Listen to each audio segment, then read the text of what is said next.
खबरों में आगे बढ़ते हैं, बात उत्तराखंड की करें। उत्तराखंड के हल्द्वानी में हंगामा मचा हुआ है। मामला रेलवे की जमीन पर अवैध कब्जे का है, जिसे हटाने की कार्रवाई शुरू करने का ऐलान कर दिया गया है। तो वहां बसे लोग सड़क पर उतर आए हैं। जी हां, अब इस मामले को लेकर कई राज्यों में सियासत भी गरमाने लगी है। सियासी और उकसाने वाली बयानबाजी जो है वो अब शुरू हो चुकी है। विवाद सुप्रीम कोर्ट तक जा पहुंचा है, जिस पर कल यानी 5 जनवरी को सुनवाई होनी है। नफरत से सियासत तक का ये पूरा मामला आखिरकार है क्या, हम इस खास रिपोर्ट के जरिए आपको दिखाते हैं।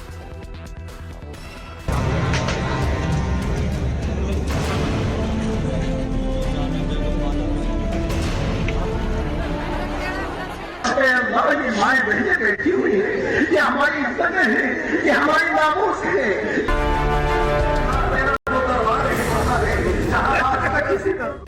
यही लोग सब बसाते हैं, वोट बनाए हमारे, और यहाँ पर कम से कम तो 50-60 साल हो गए यहाँ रहते हुए। नहीं कोई दिक्कत नहीं करना पड़ा, और 4 मस्जिदें हैं और 2-3 मदरसे भी हैं। देवभूमि उत्तराखंड के शहर हल्द्वानी की तस्वीरें हैं ये, जहां रेलवे लाइन के किनारे अवैध तरीके से बसी गफूर बस्ती को हटाने का उत्तराखंड हाईकोर्ट का आदेश आते ही बवाल मच गया। लोग सड़क पर उतर आए।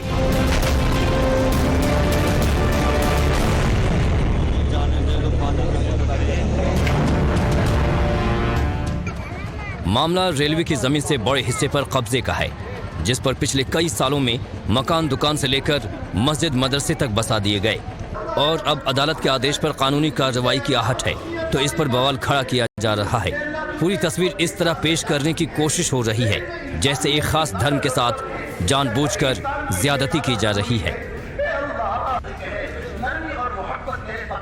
अल्लाह मेरे मौला इन आशियानों को डूबने से बचा ले, बच्चों को बेघर होने से बचा ले, अल्लाह इन बूढ़े माँ बाप को बेघर होने से बचा ले, इनका धक्का करके घर को बनाया मेरे मौला, इस घर को टूटा हुआ कैसे देखेंगे। दस्तावेज है, यहाँ पर फ्री होल्ड तक मकान है, जिसमें बैंक है, स्कूल है, और लोगों को सारा टैक्स दे रहे हैं लोग। आज हम इतने परेशान है कि हम जानते हैं रात को रोटी खाना पीना हराम है हमारे लिए।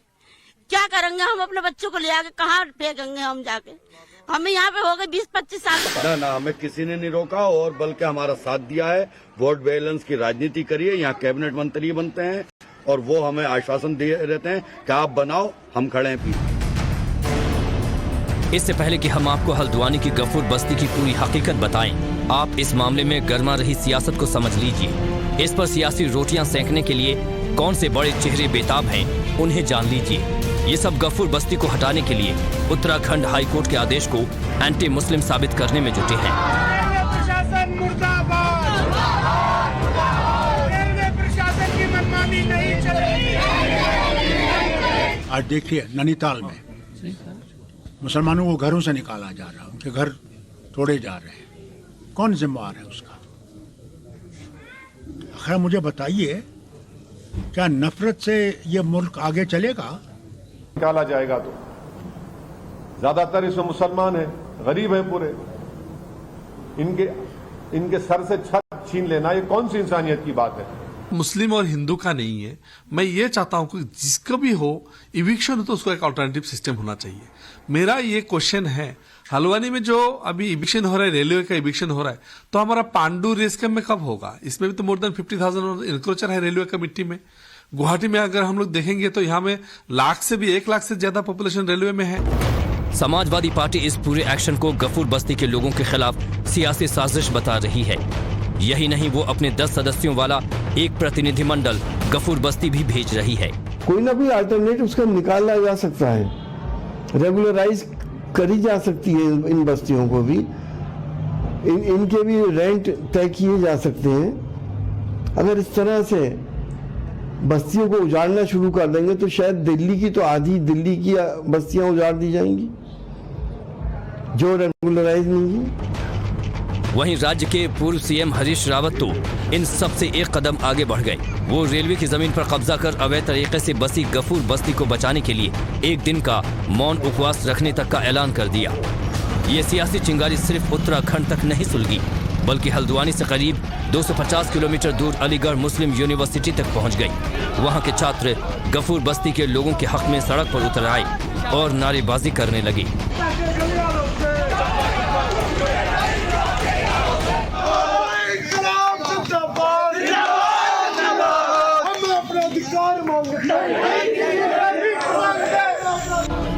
एमयू के छात्रों ने कानूनी ढंग से हो रही पूरी प्रक्रिया को गैर कानूनी करार देने में जरा भी देर नहीं लगाई और सरकार पर सीधे सवाल खड़े कर दिए।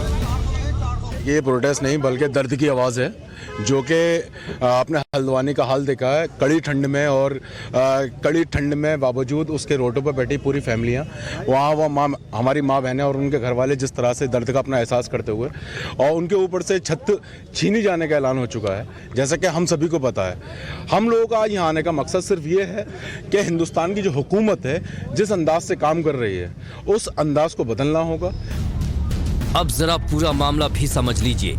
हल्द्वानी के जिस इलाके में गफूर बस्ती बसाई गई वो वनभूलपुरा इलाका है।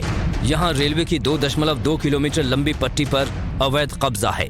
करीब 5,000 परिवार और 45,000 से ज्यादा आबादी है। दावा है कि यहाँ अवैध कब्जा करने की शुरुआत 1975 से हुई थी। हल्द्वानी की गफूर बस्ती में सरकारी जमीन पर अवैध कब्जा कर 8 से 10 बड़ी मस्जिदें बन चुकी हैं। 5 मंदिर भी बनाए गए हैं। कई मदरसे और स्कूल भी इन्हीं अवैध बस्तियों में चल रहे हैं।